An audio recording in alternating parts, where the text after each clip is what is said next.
Have you ever looked at someone and assumed they were nothing, only to find out they owned the very ground you were standing on? In a world where money talks, but true wealth whispers. One woman decided to scream. Meet Dominic, a husband who thought he was playing the field, and Elsa the mistress who thought she'd won the jackpot. They laughed at his plain wife, Vivian, for wearing old clothes and flying economy, but they didn't know a secret that would shatter their reality. The hotel they slept in, the casino they gambled in, and even the airport they landed at, all belonged to her. This isn't just a breakup, it's a corporate takeover. The chandelier in the lobby of the Grand Aurora didn't just sparkle, it dripped excess.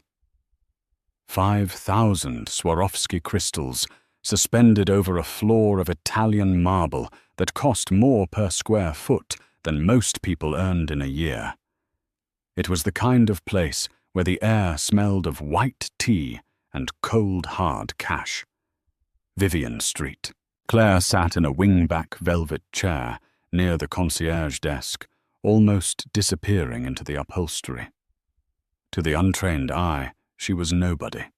She wore a beige, oversized cardigan that looked a bit too worn, a pair of nondescript leggings and canvas sneakers. Her hair was pulled back in a messy bun, held together by a simple black elastic. There were no logos on her bag, just a soft, slouchy leather tote that had seen better days. She looked like the help, or perhaps a tired nanny waiting for her charges.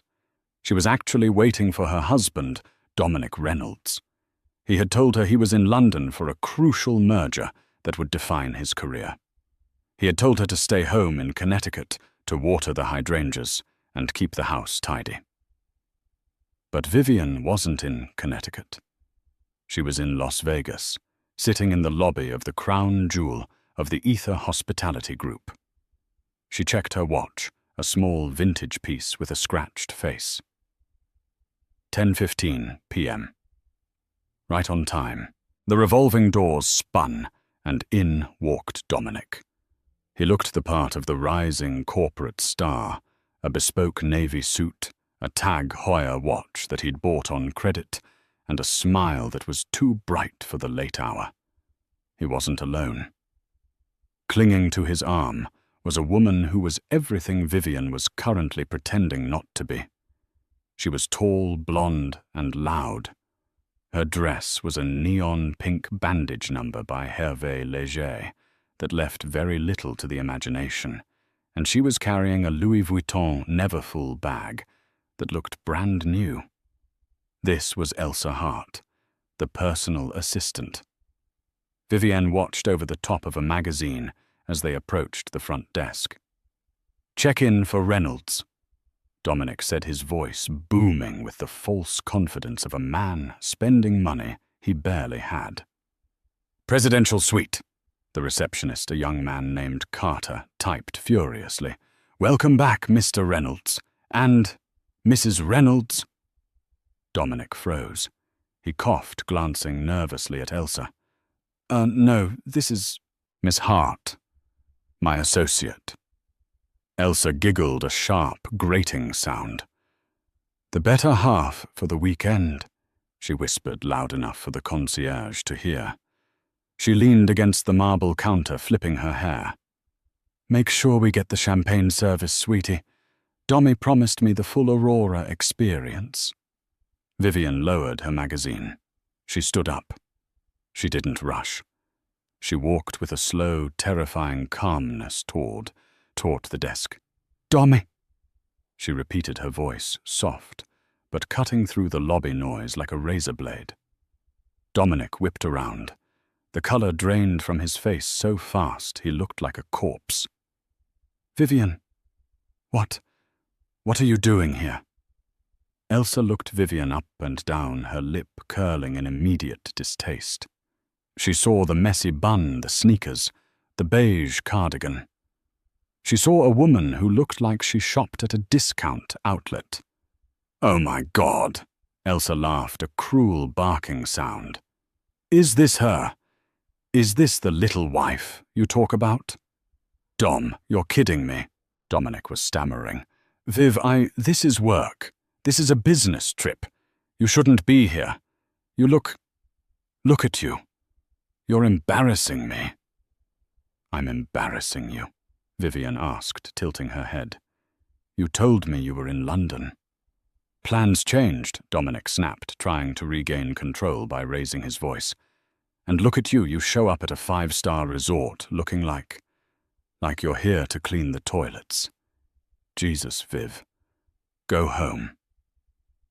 Elsa stepped forward, placing a possessive hand on Dominic's chest. Listen, honey, she said to Vivian, her voice dripping with condescension. I know it's hard to accept that you're just not enough anymore. Dom needs someone who fits his lifestyle. Someone who fits this. She gestured grandly at the gold-leafed ceiling. Look at this place. Look at me. And then look at yourself. You're a frantic housewife in sweatpants crashing a high rollers party. Vivian didn't blink. She looked at Elsa's hand on her husband's chest. Then she looked at the receptionist, Carter. Carter's eyes went wide. He had looked up. He recognized the woman in the beige cardigan. His mouth opened to speak, to say, Good evening, Madame St. Clair. But Vivienne held up one finger, a subtle motion that silenced him instantly. I see, Vivienne said quietly to Dominic. So this is it. You're trading me in. I'm not doing this here, Dominic hissed, grabbing his keycard from the confused receptionist. Go home, Vivian. Take the bus, take a train. I don't care. Just get out of my sight before security drags you out for loitering. Elsa laughed again. Maybe we should give her some chips, Dom. Let her play the penny slots. She looks like she needs a win. She dug into her Louis Vuitton bag and pulled out a crumpled $5 bill, tossing it at Vivian's feet. Go buy yourself a coffee, sweetie. The adults are talking. The bill landed on the polished marble. The lobby went silent. A few guests turned to watch. Vivian looked down at the $5. Then she looked up at Dominic. Pick it up, she said. What? Dominic scoffed. Pick it up. You're insane, Dominic muttered. He grabbed Elsa's hand. Come on, babe. Let's go to the suite. She's pathetic. They turned their backs on her. As they walked toward the golden elevators, Elsa's laughter echoed off the walls. Did you see her shoes, goddom? I did you a favor taking you off that leash. She's practically a peasant. Vivian stood alone in the center of the lobby. Carter, the receptionist, looked terrified. Madame, he whispered, shall I call security? Shall I have them removed? Vivian bent down and picked up the $5 bill. She folded it neatly and placed it in her pocket. No Carter, she said, her voice dropping the frantic housewife act, revealing the steel beneath. Let them enjoy the night. Let them order the champagne. Let them think they own the world. She pulled a phone from her pocket, not the cracked iPhone she used around Dominic, but a sleek black satellite phone. Because tomorrow, Vivian smiled, and it was a smile that promised total scorched earth destruction. I'm going to remind everyone who actually owns it. Dominic Reynolds felt like a king. The presidential suite on the 50th floor was larger than the first house he and Vivian had bought together. It had a wraparound balcony overlooking the neon strip, a grand piano, and a bathroom stocked with Hermes amenities. He poured 2 glasses of Krug champagne, $400 a bottle, charged to the room, of course. To us, he toasted, clinking glasses with Elsa.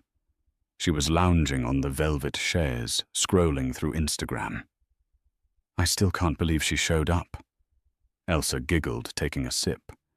She looked so grey. Does she even own a dress? Vivienne is simple, Dominic said, waving his hand dismissively. She doesn't understand this world, the luxury, the power. She's content with coupons and leftovers. I've outgrown her Sarah. I need someone who can stand next to me when I make CEO. When we make CEO, Elsa corrected, winking. You know the staff treated us like royalty downstairs. Did you see that receptionist? He looked like he was about to bow. That's because I'm a platinum member, Dominic lied. He wasn't. He was using a corporate card that was technically flagged for travel expenses, but he figured he'd bury the cost in the quarterly report. Dominic walked to the window, looking out at the sprawling complex of the hotel, the casino below, and the private airfield in the distance where the Gulf Streams were landing. One day, Dominic sighed, I'm going to run a place like this. Little did he know he was currently standing inside a very small part of his wife's portfolio.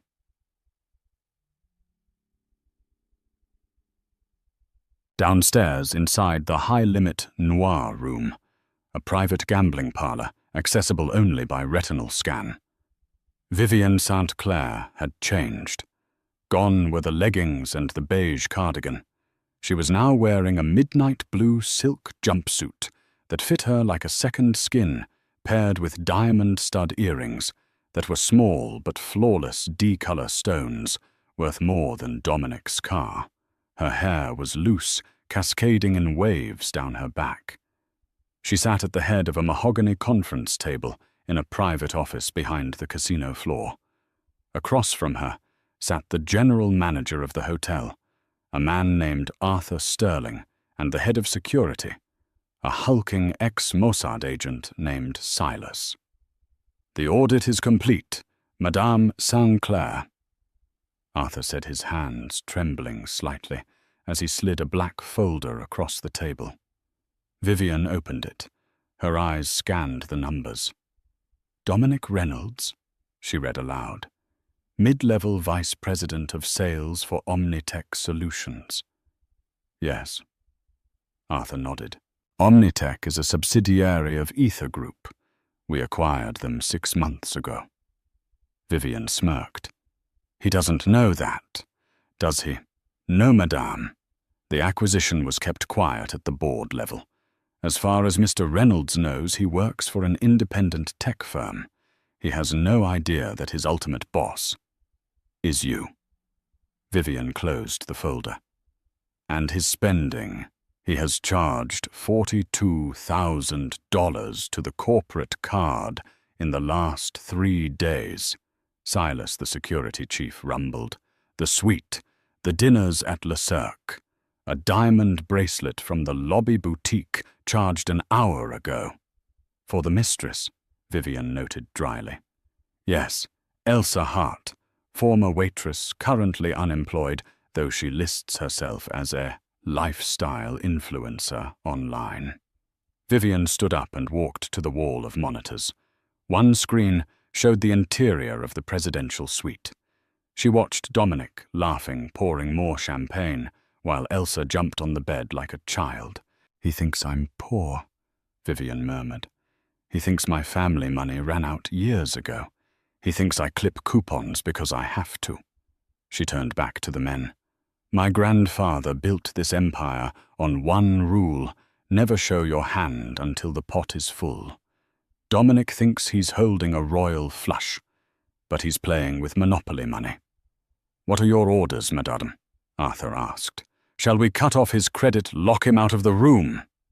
No, Vivienne said, her eyes gleaming dangerously. That's too easy. I don't want to just kick him out. I want to dismantle him. I want him to realize that every breath he takes in this city is by my permission. She tapped the table. Arthur, tomorrow morning I want the VIP treatment to end. But not abruptly. I want it to glitch. Small inconveniences. His keycard stops working. The water in the shower goes cold. The champagne arrives warm. And then... Vivian looked at the monitor where Elsa was now taking selfies with the view. We prepare the airport. I believe they're scheduled to fly out on Friday. Yes, madame. He booked 2 seats on a commercial flight, but he's on the waiting list for the company jet. Approve the jet, Vivian said. Arthur blinked. Approve it. For him. Yes, give him the jet. Let him think he's won. Let him get all the way to the tarmac, because that is where I want the finale to happen. She picked up the $5 bill Elsa had thrown at her earlier. She smoothed it out on the mahogany table. He treated me like a beggar in my own palace, Vivian whispered. Now I'm going to show him what it's like to be truly destitute. She looked at Silas. Get the legal team on the line. I want divorce papers drafted. And Silas, look into Miss Hart's background. Deep dive. If she has so much as an unpaid parking ticket, I want to know. Consider it done. Vivian turned back to the screen. Dominic was kissing Elsa's neck. Enjoy the night, Dommy, she said to the screen. It's the last night of your life as a rich man. The morning sun hit the gold-tinted windows of the presidential suite, usually a signal for the automated blackout curtains to gently retract and the climate control to adjust to a perfect 72 degrees. Instead, Dominic woke up sweating. The room was sweltering. The thermostat on the wall was blank. He groaned, his head pounding from the cheap champagne he'd ended up ordering after the Krug ran out another glitch the concierge had apologized for. He kicked off the Egyptian cotton sheets, which were now clinging to his skin, and stumbled toward the bathroom. "Sarah," he called out. "Sarah, it's boiling in here." There was no answer. He pushed open the double doors to the master bath, expecting to find Elsa soaking in the jacuzzi. Instead, he found her wrapped in a towel, furiously tapping on her phone, her hair wet and limp. "Don't bother," she snapped, not looking up. "The water is freezing. I tried to call the front desk for 20 minutes. No answer. Just hold music. And not even good hold music, Dom. It's some awful elevator jazz." Dominic rubbed his temples. "It's probably just a maintenance cycle. I'll go down there and tear a strip off them. Do they know who I am?" "Apparently not," Elsa muttered, "because room service brought breakfast an hour late and they forgot the avocados. Who forgets avocados in a 5-star hotel?" Dominic showered in icy water, gasping and cursing, washing off the sweat of the night before. He dressed quickly, skipping the shave because the backlit mirror wouldn't turn on. He felt a creeping sense of unease, a tiny fracture in his perfect weekend. He found Elsa on the balcony, fanning herself with a room service menu. "Let's just go to the pool," Dominic said, trying to salvage the mood. "I reserved the Emperor Cabana. Private butler misting fans, the works. We'll cool off there." Elsa perked up. "Fine, but you're buying me those earrings we saw in the lobby to make up for the cold shower." "Done," Dominic said, though his stomach tightened. He did a quick mental calculation of his credit limit. It was getting tight. They took the elevator down. It stopped on every single floor from 50 to 1, picking up families with crying children and tourists with oversized backpacks, despite Dominic pressing the express button repeatedly. When they finally reached the pool deck, the heat was radiating off the concrete. The Oasis pool was a paradise of palm trees and turquoise water. Dominic marched toward the VIP section, the velvet rope parting as he approached the attendant. "Reynolds," Dominic said, adjusting his sunglasses. "Emperor Cabana." The attendant, a young woman with a clipboard, didn't smile. She ran her finger down the list. "I'm sorry, Mr. Reynolds. That reservation was cancelled." "Cancelled?" Dominic's voice rose an octave. "I didn't cancel it." The system shows a cancellation due to invalid payment pre-authorization, she said loudly enough for the couple behind them to hear. Dominic felt the blood rush to his face. That's impossible. My card is a corporate black card. Run it again. I can't, sir. The cabana has already been rebooked. By whom? Dominic demanded, stepping forward aggressively. I want to see the manager. Who is in my cabana? The attendant gestured to the sprawling, silk-draped tent in the center of the island. Sitting there back to them was a woman in a wide-brimmed hat, reading a hardcover book. She was being served iced tea by 3 waiters simultaneously. That is a private guest of the owner, the attendant said. Now, if you'd like, there are 2 lounge chairs available near the kiddie pool. Complimentary towels are $5. Elsa let out a screech of disbelief. The kiddie pool, Dominic, do something. This is ridiculous, Dominic spat. He grabbed Elsa's arm. We're leaving. We'll go to the casino. I'll win enough to buy this damn pool. As they stormed off, the woman in the Emperor cabana lowered her book.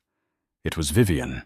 She watched them go, her expression unreadable behind her oversized Chanel sunglasses. She picked up her iced tea, a rare blend of Darjeeling that cost $50 a cup, and took a sip. Arthur, the general manager, stepped out from behind a pillar. Too subtle, he asked quietly. Just right, Vivian replied. He's angry now. He's impulsive. When a man like Dominic feels small, he tries to spend his way back to feeling big. Let him go to the tables. Is the dealer ready? Yes, madame. We have Marco at the blackjack table. He's the best cooler in Vegas. Dominic won't win a hand. Vivian nodded. Good. And Arthur. Make sure his key card stops working around 2:00 p.m. I want him to have to come down to the desk and beg to get back into his room. With pleasure. Vivian turned back to her book. It was a biography of Catherine the Great. She found it inspiring. Meanwhile, on the casino floor, Dominic was unraveling. He had pulled $5,000 from the ATM, hitting his daily withdrawal limit, and dipping into the joint savings account he shared with Vivian. She won't notice, he told himself. I'll put it back on Monday with double the interest. He sat at a high-stakes blackjack table. Hit me, Dominic growled. He had a 16. The dealer showed a king. The dealer, a man with dead eyes and quick hands, flipped a card. 7. Bust. Unbelievable. Dominic slammed his fist on the felt. Beside him, Elsa was bored. She was scrolling through TikTok occasionally, sighing. Dom, you're down $4,000. Can we just go shopping? You promised me the bracelet. Quiet, Sarah. I'm working here, Dominic snapped. Double or nothing. He lost the next hand. And the next. It wasn't just bad luck. It was a statistical anomaly. Every time he had a 20, the dealer pushed. Every time he had a 12, he busted. It was as if the cards themselves were allergic to him. By 1:30 p.m., Dominic had lost $7,000. He was sweating through his linen shirt. That's it, Elsa said, standing up. I'm going to the room to order lunch. You are being a loser right now, and it's not a good look. Fine, go. Dominic yelled, ignoring the stares of the pit boss. I'll come up when I've won it back. Elsa stomped off toward the elevators. Dominic sat there, staring at his last $100 chip. He felt a vibration in his pocket. It was a text from Vivian. Hi, honey. Just checking in. The water heater at home broke, and the repairman needs $200. I don't have enough in the checking account. Did you move some money? Love. Viv. Dominic stared at the phone. The audacity. He was here losing a fortune, and she was bothering him about a water heater. He typed back, "Handle it yourself. I'm in a meeting. Stop spending money." He threw the phone down and pushed his last chip forward. "All in." The dealer flipped an ace and a jack, blackjack, for the house. Dominic stared at the table, his vision swimming. He was broke. Cash broke. He had to use the corporate card for everything else now. He stood up, his legs shaky, and headed for the elevators. He needed a drink, and he needed to scream at someone. When he got to the elevator bank, he saw Elsa arguing with a security guard. "What do you mean, access denied?" she was shrieking. "I am in the presidential suite." "I'm sorry, miss," the guard said calmly. "The keycard is reading invalid. You'll need to go to the front desk to re-verify your payment method." Dominic walked up, his face pale. "What is going on?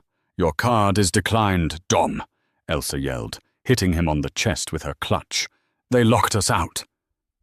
"My makeup is in there. My chargers fix it." Dominic looked around. People were watching. The facade was cracking. I'll handle it," he whispered. "It's a bank error. It has to be." But deep down in the pit of his stomach, Dominic Reynolds was starting to feel the cold shadow of the woman he had left in Connecticut. Or so he thought. The lobby of the Grand Aurora was bustling, but for Dominic the noise was distant buzz. He stood at the reception desk, sweating profusely, while Elsa sat on a nearby bench, refusing to look at him. "Mr. Reynolds," the receptionist said, a different one this time, a woman with a sharp bob and glasses. "I see the issue. The credit card on file, the corporate Amex. It's been flagged for unusual activity. The bank requires voice authorization." "Fine," Dominic said, wiping his forehead. "Give me the phone." "Actually, sir, since the bill currently exceeds the pre-authorization limit by..." She checked the screen. $14,000. We require a secondary form of payment to unlock the room." "I don't have another card on me," Dominic hissed. "Look, I am a vice president at Omnitech. You know we are good for it. Just unlock the damn door." "I can't do that, sir. Company policy." Dominic was about to explode when a man in a sharp grey suit approached him. "Mr. Reynolds?" Dominic turned. "Yes, who are you?" "I'm Silas, head of security," the man said. His voice was deep, gravelly. "We've had a call from your corporate headquarters. They are trying to reach you regarding the merger." Dominic's eyes widened. The merger. The London deal. If that went through, his bonus would cover this entire disaster of a trip 10 times over. "Yes. Yes, I've been having phone trouble," Dominic lied. "They are waiting for you in conference room B," Silas said. "Right this way."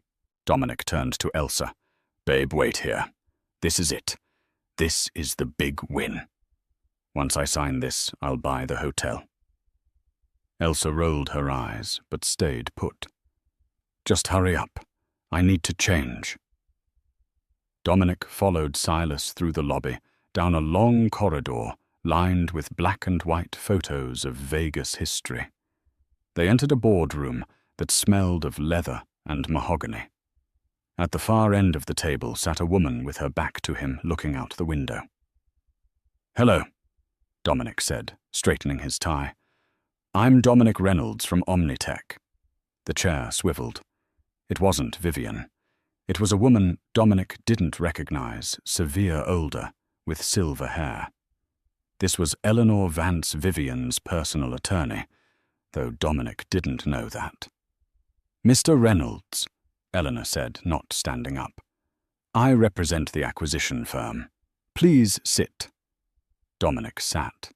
He felt a surge of confidence. This was his arena. bullshitting in boardrooms. I assume you've seen the quarterly projections. Dominic started engaging his sales voice. Omnitech is poised for 20% growth. We aren't interested in the projections, Mr. Reynolds. Eleanor cut him off gently. We are interested in the assets. She slid a piece of paper across the table. We understand you are currently utilizing the company jet for your return trip. Dominic blinked. Yes, it was approved. My assistant booked it. Indeed. The Gulfstream G650. It's waiting on the tarmac now. Dominic's heart leaped. It's real. The jet was real. That meant the company still valued him. The hotel credit card issue really was just a glitch. Excellent, Dominic said, relaxing. I appreciate the hospitality. There is one condition, Eleanor said. The board wants to meet you, in person, immediately upon your landing in New York. They want to discuss your future role. Of course, Dominic beamed. I'd be honored. Good. The jet leaves in 2 hours. I suggest you gather your things. We have taken the liberty of settling your hotel bill to ensure a swift departure.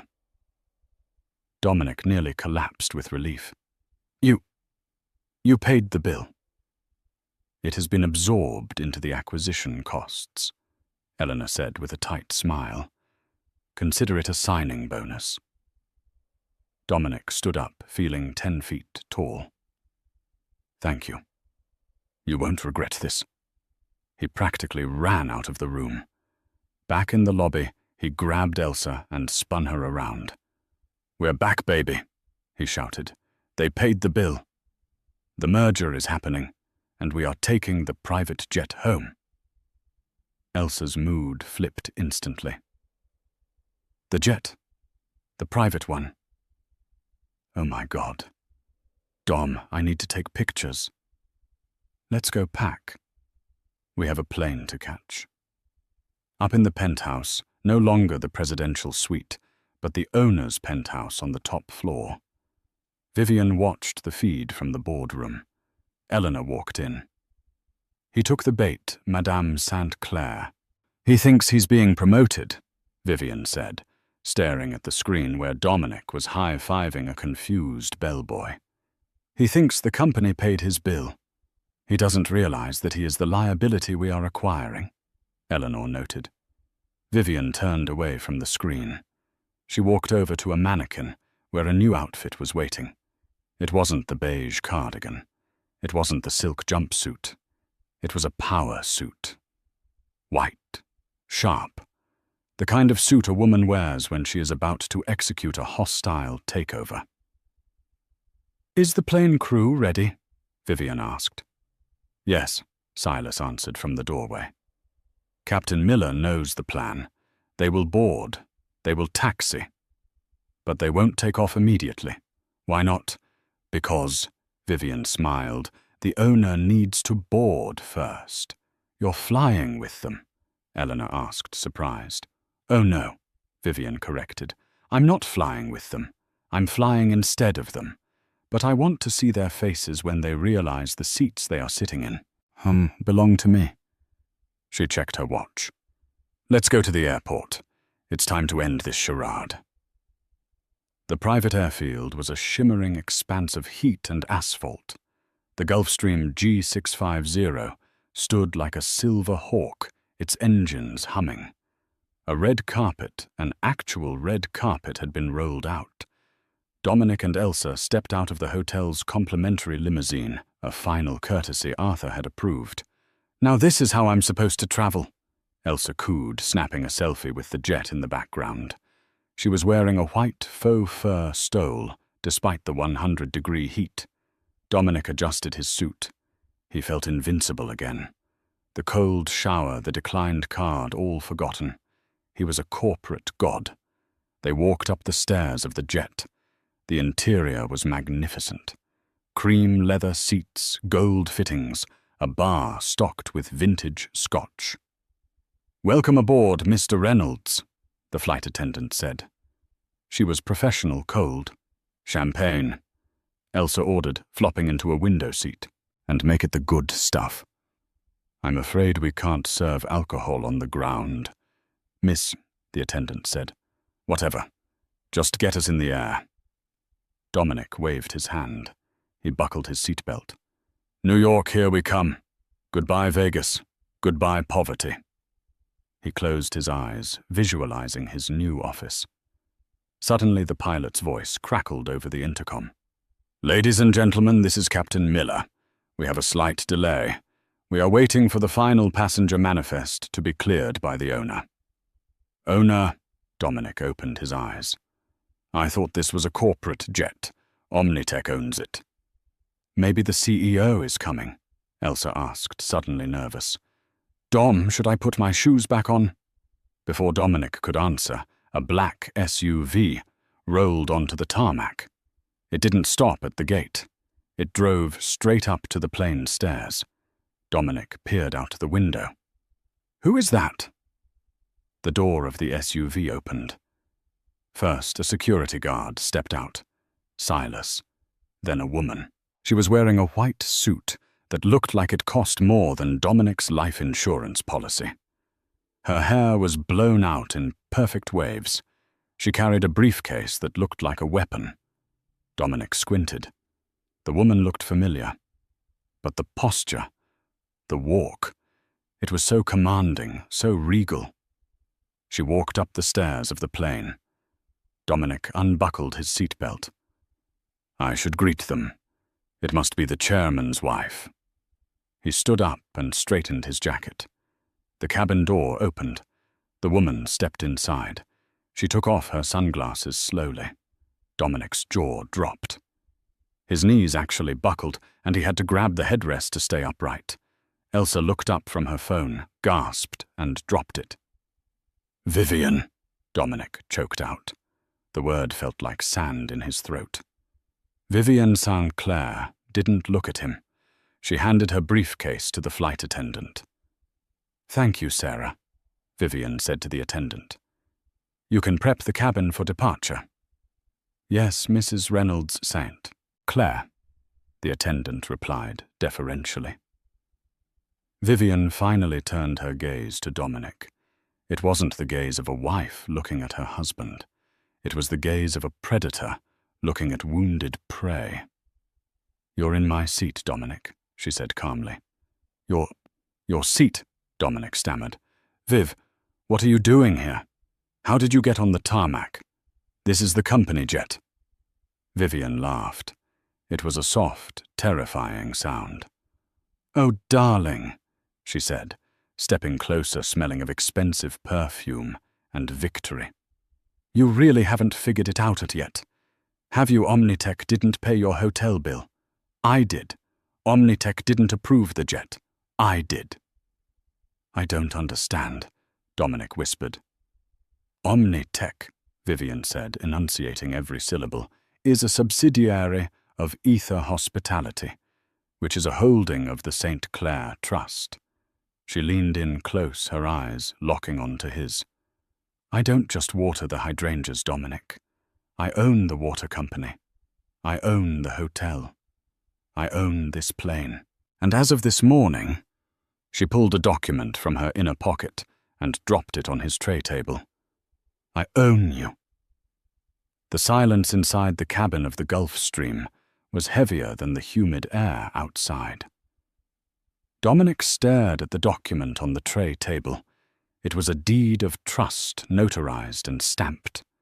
The St. Clair Family Trust. Listed assets included Ether Hospitality Group, Vanguard Aviation, and Omnitech Global.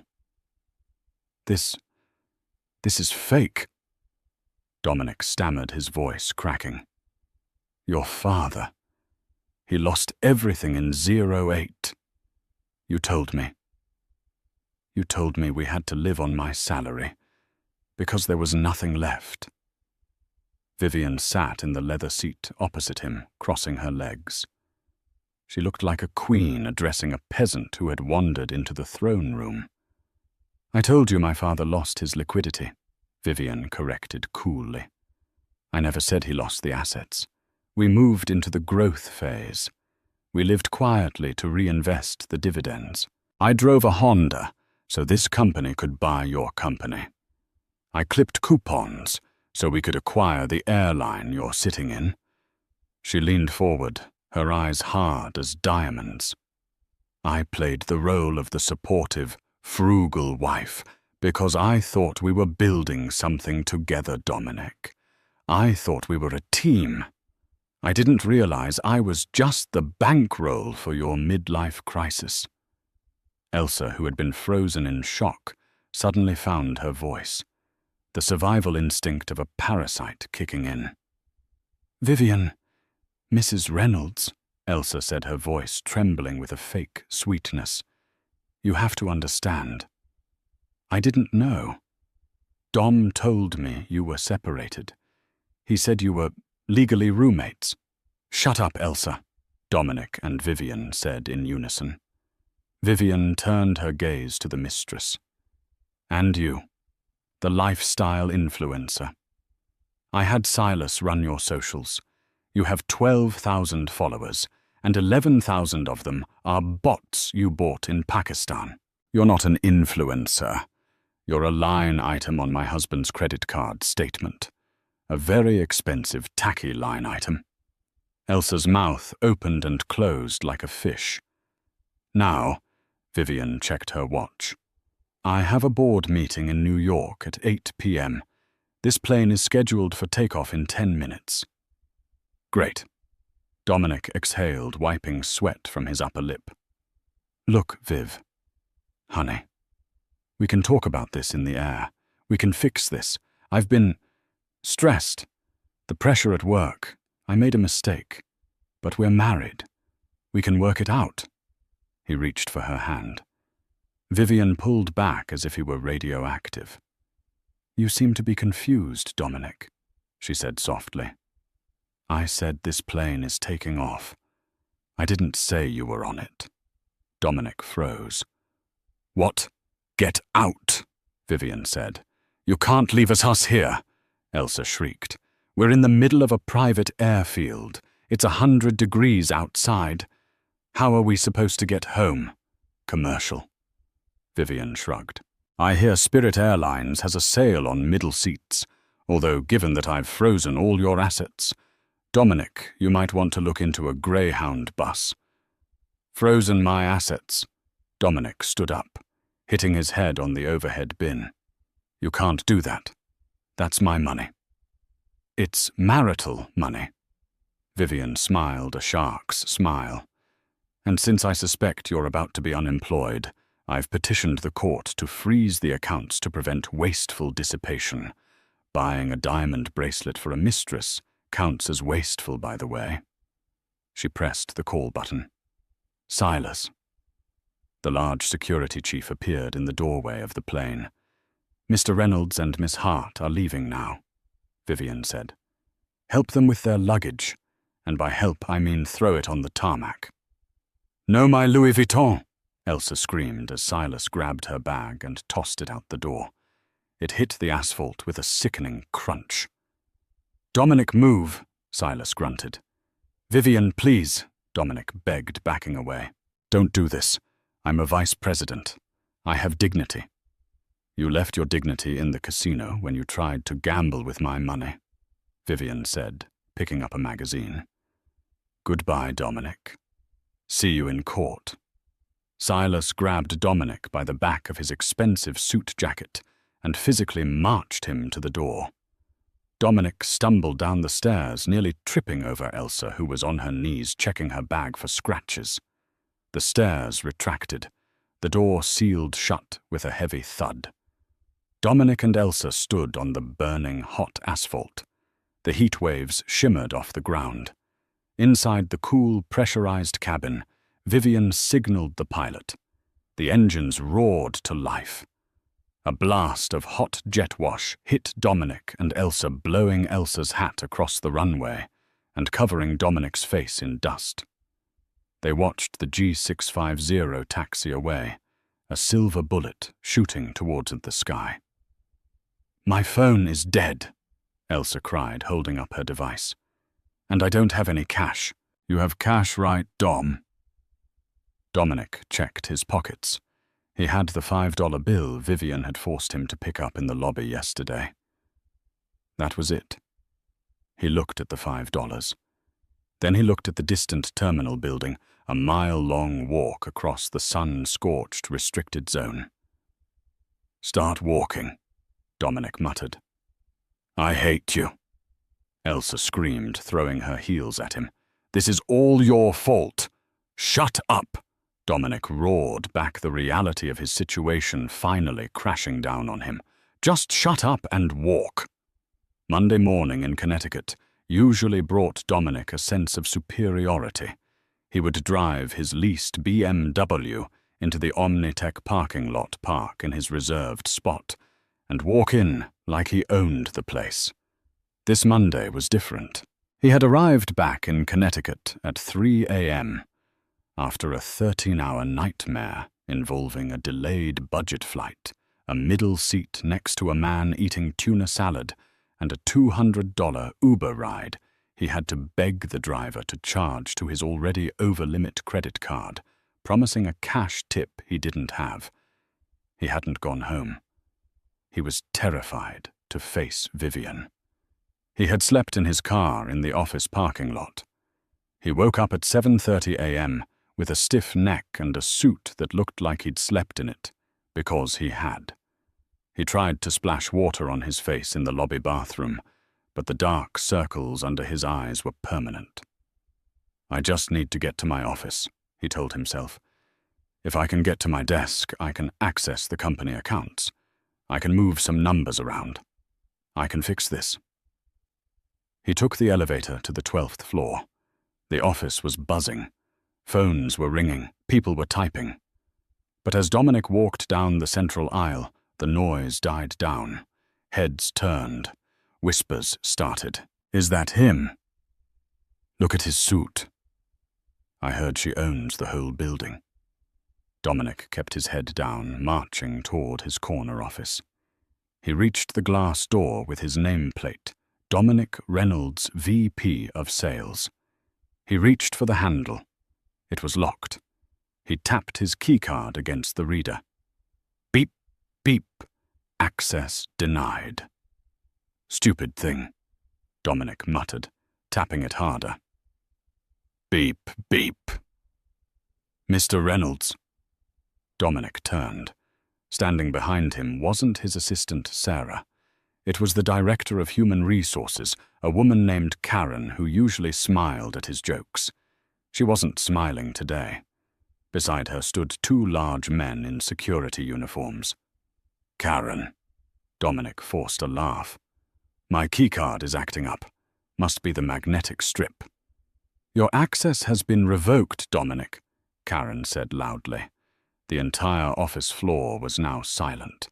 Every ear was tuned in. "Revoked? What are you talking about? I have a meeting with the London team in 10 minutes. "There is no London team," Karen said. "And you don't have a meeting. You have an exit interview." She gestured to the conference room, the fish bowl with glass walls where everyone could see inside. Dominic felt his stomach drop. "I'm not doing this here. I want to speak to the CEO. Get Mike on the phone." "Mike doesn't work here anymore either," Karen said. "He was let go this morning for lack of institutional controls, huh? The new acting CEO is flying in from New York, but she left instructions regarding you." "She," Dominic whispered. "Please step into the conference room, Dominic. Don't make us drag you." Dominic walked into the room. Sitting on the table was a single cardboard box. Inside were a stapler, a framed photo of him and Elsa which he had foolishly kept on his desk, and a stress ball. Karen slid a thick stack of papers across the table.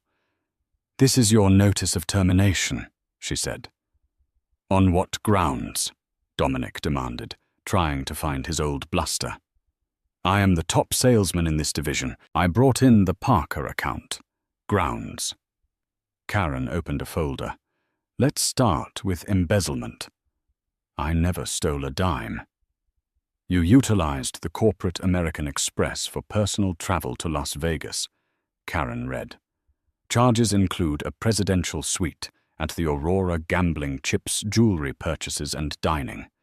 Total unauthorized spend, $42,300. That was a business trip. I was meeting a client. We checked, Karen said monotonously. There were no clients, just a Miss Elsa Hart. Furthermore, you attempted to commandeer a corporate asset, the G650 jet, for personal transport, without authorization. Vivian authorized it, Dominic shouted. She was there. Mrs. St. Clair, Karen corrected sharply, is the chairman of the board. You are an employee. She did not authorize you to use the jet. She reclaimed it. Karen flipped the page. Additionally, we have violations of the morality clause. Bringing a mistress to a company-owned property and verbally abusing staff members, specifically the reception team at the Aurora, who filed formal complaints about your conduct. Dominic sank into the chair. So, I'm fired. Terminated with cause, Karen said, which means no severance package, no stock options. Those are forfeited. But I need that severance, Dominic cried. I have a mortgage, I have car payments.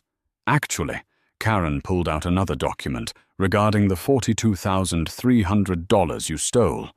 The company is filing a civil suit to recover those funds. We will be garnishing any future wages and placing a lien on your personal assets. You can't do that, Dominic whispered. It's already done. Security will escort you out. One of the guards stepped forward. Let's go, Mr. Reynolds. Dominic stood up. He grabbed the cardboard box. He walked out of the glass room. The walk to the elevators felt like a funeral procession. His former colleagues, people he had bragged to, people he had belittled, watched him go. Some looked pitying. Most looked amused. He saw his assistant Sarah typing furiously on her computer. She didn't even look up. As the elevator doors closed, cutting off his view of the life he used to have, his phone buzzed.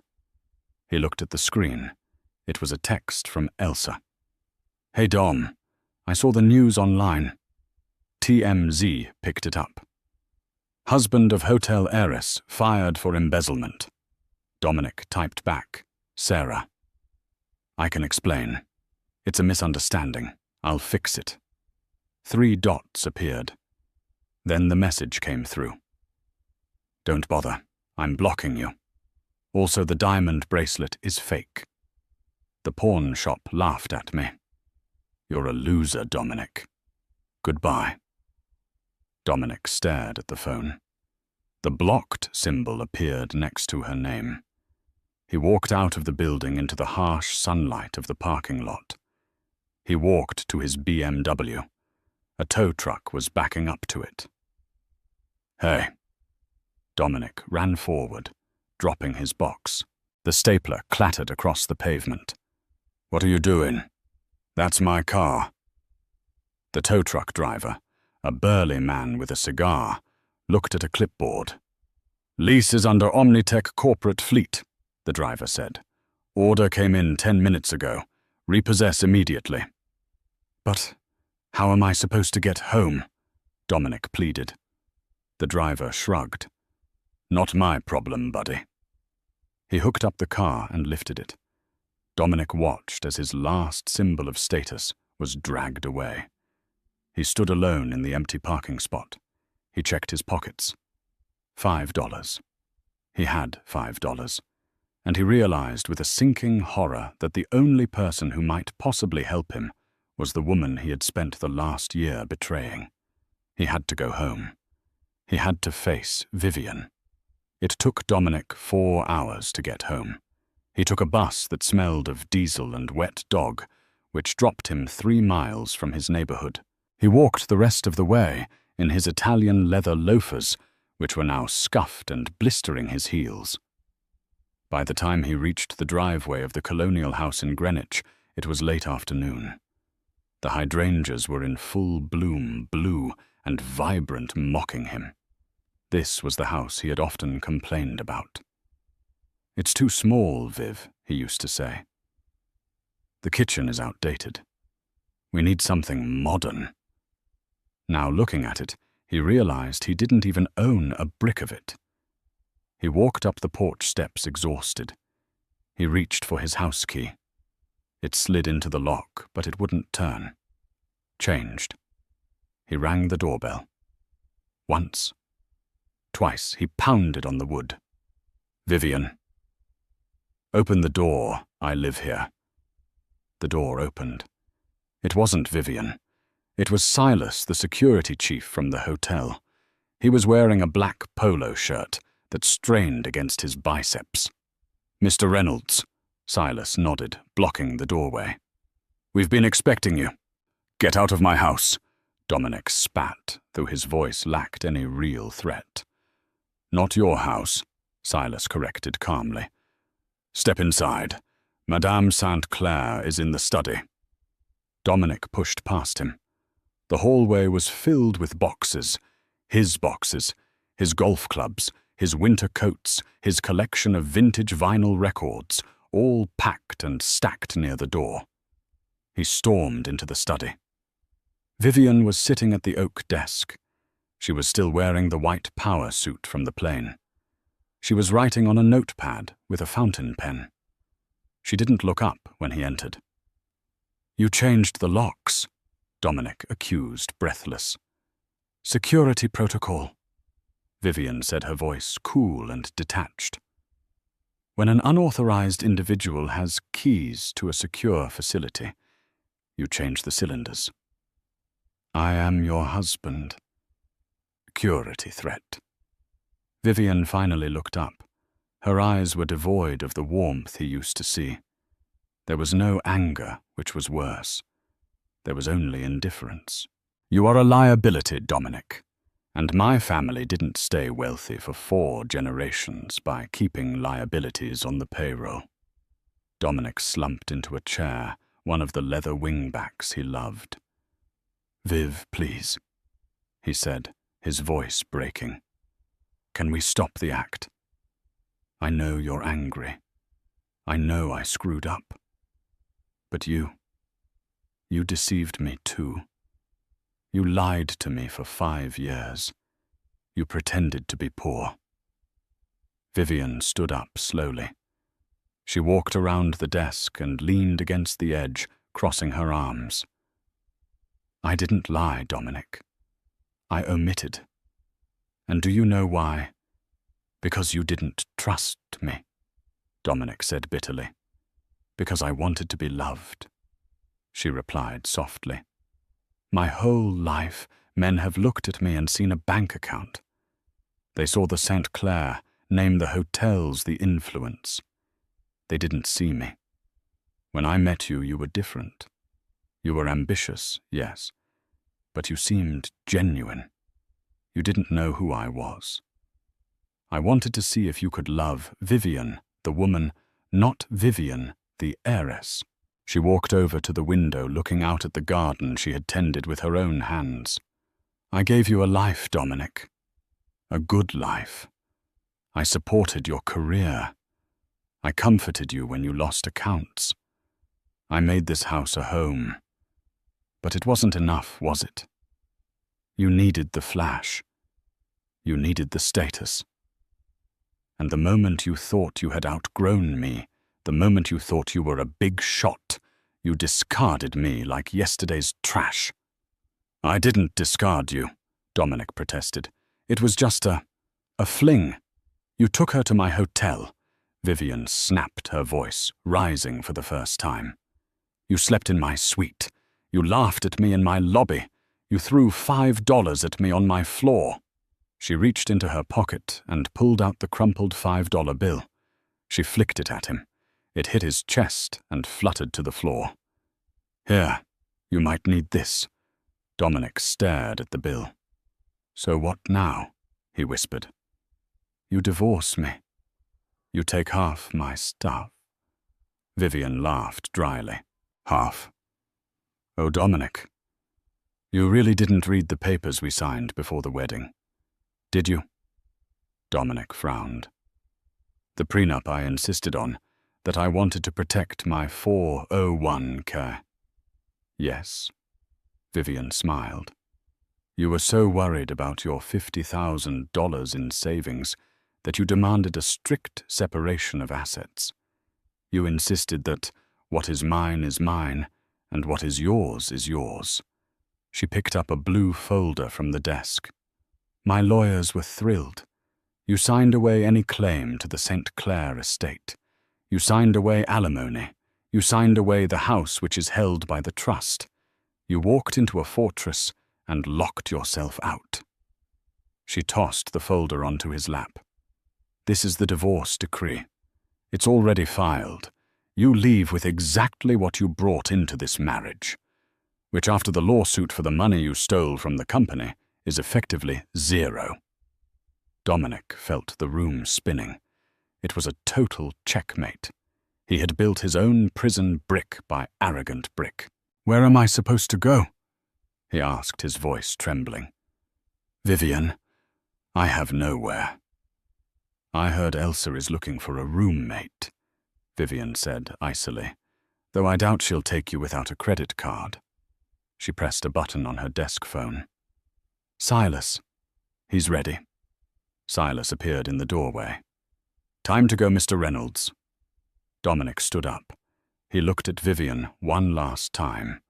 He wanted to scream, to beg, to apologize. But looking at her, standing there in her suit, powerful and untouchable, he realized he had never really known her at all. He had been living with a sleeping dragon, and he had been foolish enough to poke it.